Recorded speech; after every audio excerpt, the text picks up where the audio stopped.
खेतों में फसल उत्पादन को प्रभावित करने वाले कारक हैं खरपतवार, कीट, पीड़क तथा रोग।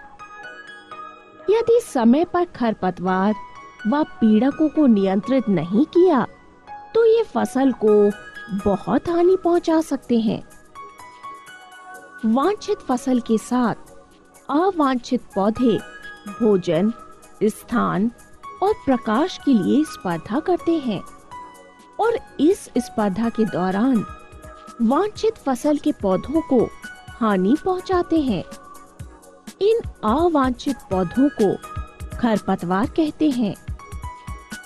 हमारे देश के मुख्य खरपतवार गोखरू यानी कि ज़ैंथियम, गाजर घास यानी पार्थीनियम और मोथा यानी सारेनस रोडेंटस आदि हैं। अच्छी पैदावार के लिए खरपतवार को प्रारंभिक अवस्था में ही निकाल देना चाहिए। खुरपी आदि का उपयोग करने से यांत्रिक विधि द्वारा खरपतवार निकाले जा सकते हैं। फसल के साथ उचित क्यारियां बनाना, अंतरा फसलीकरण तथा फसल चक्र खरपतवार को नियंत्रित करने में महत्वपूर्ण भूमिका निभाते हैं। कीट, पीड़क तथा रोगों पर नियंत्रण कई विधियों द्वारा किया जा सकता है। पीड़कनाशी रसायन का उपयोग बहुत प्रभावी है।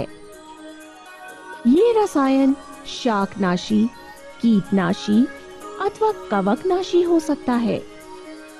इनका हमें सीमित उपयोग ही करना चाहिए, क्योंकि इनका अधिक उपयोग कई पौधों और जानवरों के लिए विषैला हो सकता है और इससे पर्यावरणीय प्रदूषण बढ़ सकता है। पीड़कों पर नियंत्रण पाने के लिए प्रतिरोध क्षमता वाली किस्मों का उपयोग करना चाहिए तथा ग्रीष्म काल में खेत की गहराई तक हल से जुताई भी पीड़कों के प्रभाव को कम करता है।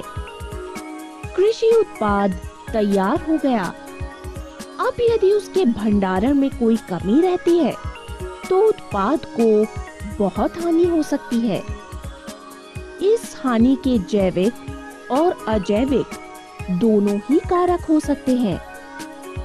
जैविक कारक में कीट, कृंतक, कवक, चिंचड़ी तथा जीवाणु हैं और अजैविक कारक में कृषि उत्पाद के भंडारण के स्थान पर उपयुक्त नमी और ताप का अभाव है। ये कारक कृषि उत्पाद की गुणवत्ता को खराब कर देते हैं और इससे उनका वजन कम हो जाता है, अंकुरण की क्षमता कम हो जाती है और उत्पाद बदरंग हो जाता है और इस तरह के कृषि उत्पाद की बाजार में कीमत कम हो जाती है।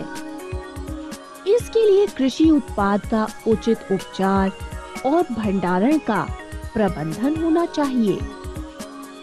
भंडारण से पहले कृषि उत्पाद को साफ करना चाहिए तथा पहले सूर्य के प्रकाश में और फिर छाया में सुखाना चाहिए तथा पीड़क को मारने के लिए धूमक यानी फ्यूमिगेशन का उपयोग करना चाहिए।